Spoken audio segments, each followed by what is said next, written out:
Greetings, welcome to my newest study. We are covering the books of 1st and 2nd Timothy and Titus. These three small letters in the back of your New Testament are often lumped together as the pastoral epistles.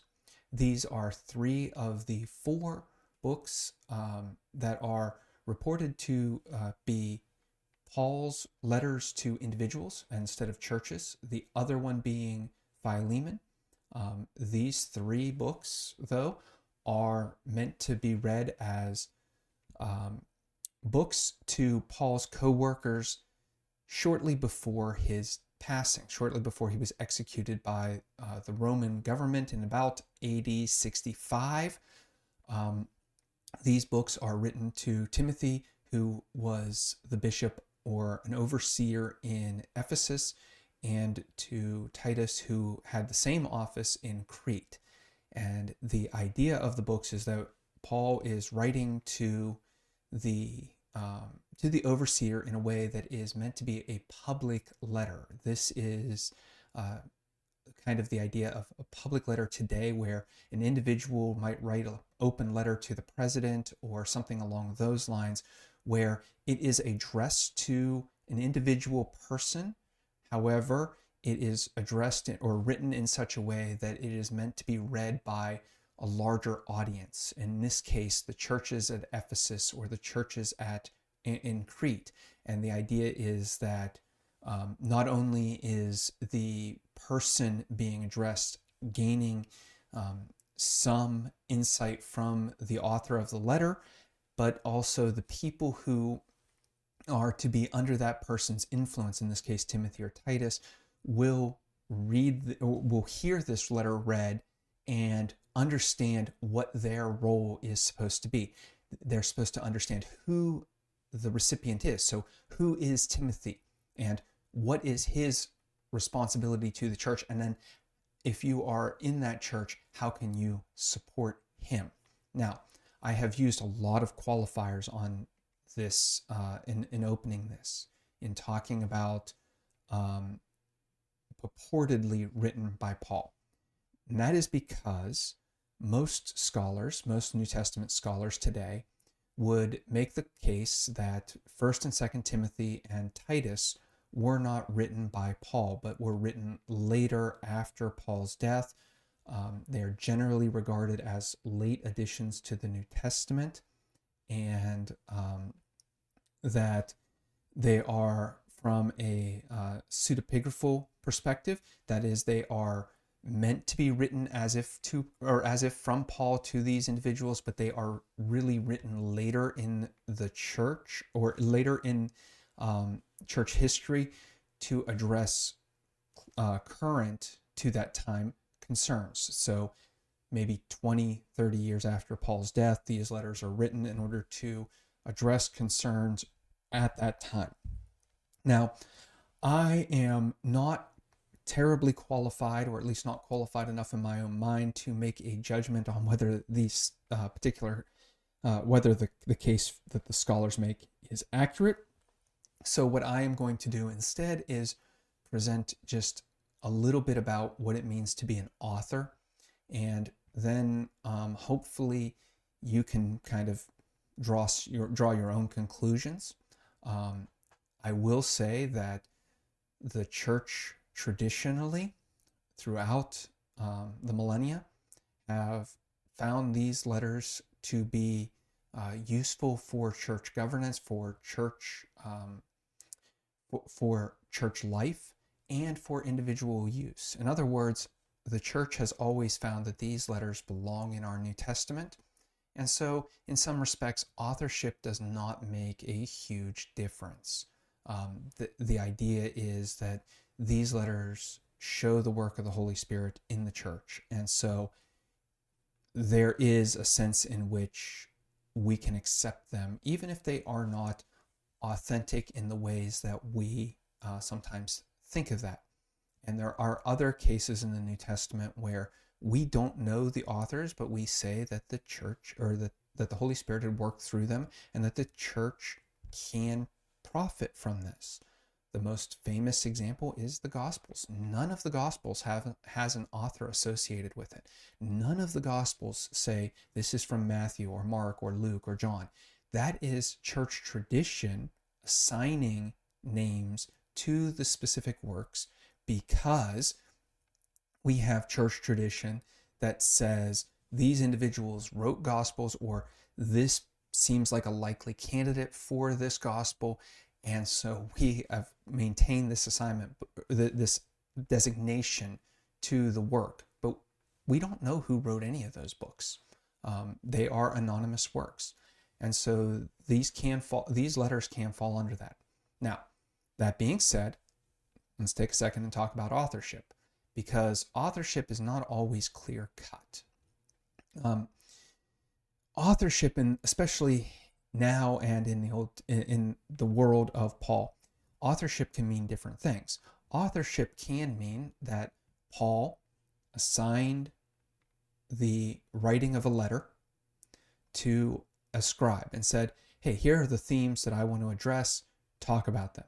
So that could be an authored letter from Paul where the scribe gets to do a lot of the work, a lot of the shaping of the letter, writes the letter for Paul, and then brings it to Paul to proofread. We see that today in speechwriters writing for people like the president, where they get to write out what they think is the president's ideals and ideas, and then bring it to the president, and the president gets to approve it or not.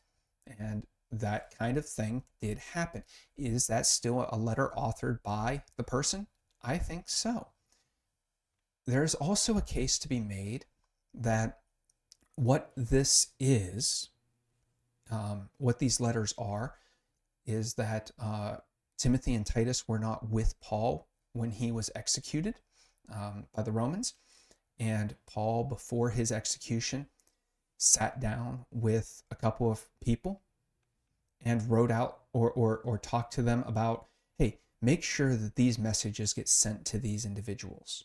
And so after Paul's execution, the individuals who Paul charged with writing out those letters did so, sent them in Paul's name. That is still, in some ways, Paul authoring the letters, even if Paul wasn't directly responsible for dictating the letter. In fact, we know that Paul used scribes. We know that Paul worked with other individuals on letters, that we still give full credit to Paul, even though he was not the only author. And in some places, he might have allowed other individuals to take on more of the writing or more of the dictation, depending on the themes. This idea of authorship just gets very messy when you start to really parse out what it means. And so I say that to say that don't let it hang you up on whether or not Paul authored these letters. There's still a lot to learn from them. The church has always found wisdom in them, and we can move on no matter what. That being said, we don't know when these letters were written. We don't know what the exact situations were, although I do think that scholars have made good efforts towards understanding the background, and we will talk about some of that as it is necessary to understanding the letters and talk about what it means to kind of mirror read, that is, read the letter and then think back to what could have caused Paul to write this. And you will notice that even though I have talked about how scholars don't think Paul wrote this, or at least the majority of scholars don't think Paul wrote these letters, I am still going to use Paul because it is easy. Regardless of whether or not he wrote the letters or what his role in the authorship of the letters might have been, I'm still going to credit him because it is just great shorthand. It is easy. So please, if you don't take the position that Paul wrote the letters, please don't get angry at me, because I'm just doing this convention because it's easy and I don't feel like reading through all of the scholarship to figure out exactly how I feel about this. I've got other things to do. I'm going to read a couple of commentaries. I'll read a couple of commentaries and a few papers on this, but I'm not going to read all of the scholarship around authorship. So that being said, we want to talk about a couple of the major themes in these letters. These letters are written to bolster the social standing and the clout within the church of the leadership of the church. So even if Timothy and Titus are not the direct recipients of the letters, even if we say they are later letters, their proteges would still be in office, would still have some authority, some leadership capacity within the churches. And these letters are written to give authority to Timothy and Titus. We're going to see this as a dominant theme where Paul talks about his conversion, his apostleship, his commissioning from God, his message to the world, and he is going to do that in such a way where he sets himself within divine authority. He is saying, I am God's chosen messenger. And we have the luxury of having the rest of the New Testament to kind of back that up a little bit and plead Paul's case for him. The recipients of these letters might not have had all of the material that we have and all of the authority, but they would have had some of it, and they would have read this or heard these letters and thought, oh yeah, Paul does have some authority. He was here. We know him. We know who he is. His legacy lives on, even if it has been years since he has been here. And then Paul is going to talk about how Timothy and Titus carry on his legacy. And what we notice is that, or what we do when we mirror read is go, why is Paul doing this? Well, obviously, it's because there are false teachers within the communities who are trying to lead these communities away from the faith that Timothy and Titus have learned from Paul. They're trying to lead people away from what Paul would say is the true faith. And so Paul is setting up his own authority as coming from God and Jesus, and then giving his authority to the leadership of Timothy and Titus. So these ideas of this is who Jesus is. We know this. Jesus has commissioned me, and now I am commissioning these individuals to carry on my legacy. This is, as our more liturgical brothers and sisters in the Catholic or Orthodox or even Episcopalian traditions will say, this is apostolic succession, where the apostle is giving the authority to his successor. The apostle is setting up his successor for success. He's saying, you people in the church, here is what you need to do and how you need to listen to this individual and not to these other individuals who are trying to lead you in false directions or poor directions. That's the major thrust of these letters, is trying to set up these individuals in positions of authority, and to do so in such a way that the church continues to grow and thrive in these communities.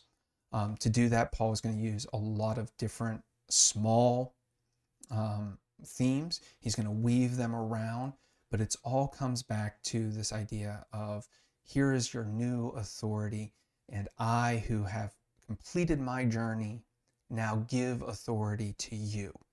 And that idea, that kind of last will and testament, does ring through these letters. And so you can see where a lot of scholars would say, well, these were written after Paul's death as a last will and testament that he never got to write. These were written by people close to Paul, who knew him, who knew his ideas, who maybe had slightly different ideas, but still wanted to trust his ideas, and they're pushing for a continuation of Paul's ministry. It would also make sense as a last will and testament, as a legitimate last will and testament, or something that, again, written with Paul's blessing, but after his death. Kind of the idea of, hey, when you know that I'm about to die or I've died, write these letters so that they will be my last will and testament to these individuals who I haven't seen in years. Um, that's possible. Again, a lot of this is possible. It's just that there's a lot of scholarship that goes into this, a lot of parsing out exactly which words are used and how they are used, and what might be the background to the text. There's a lot that goes into the scholarly opinions on authorship, and I don't want to bore people with details. So what we are going to do is I'm going to, with a few exceptions, I'm going to take one chapter at a time through these two books and work through them in such a way that you can hopefully think a little bit historically, a little bit about the background, a little bit about the social context, but primarily my concern through the next, I don't know, 15 videos or so is going to be about understanding and engaging these texts so that they can be meaningful in your life and bring wisdom to your life. The idea is not simply to give you background information or to give you just a history lesson or talk about the Greek or whatever, or that kind of thing. It is actually to hopefully ask some questions that will develop an appreciation for these letters, which I am currently developing as I read through them afresh with all of the scholarship and all of the church fathers as I try to dive deep into them and understand exactly what they mean. So I hope you enjoy this journey, and I hope you come along with me for the next several videos as I unpack what 1st and 2nd Timothy and Titus can mean to me, and hopefully to you. So until we meet again, God bless.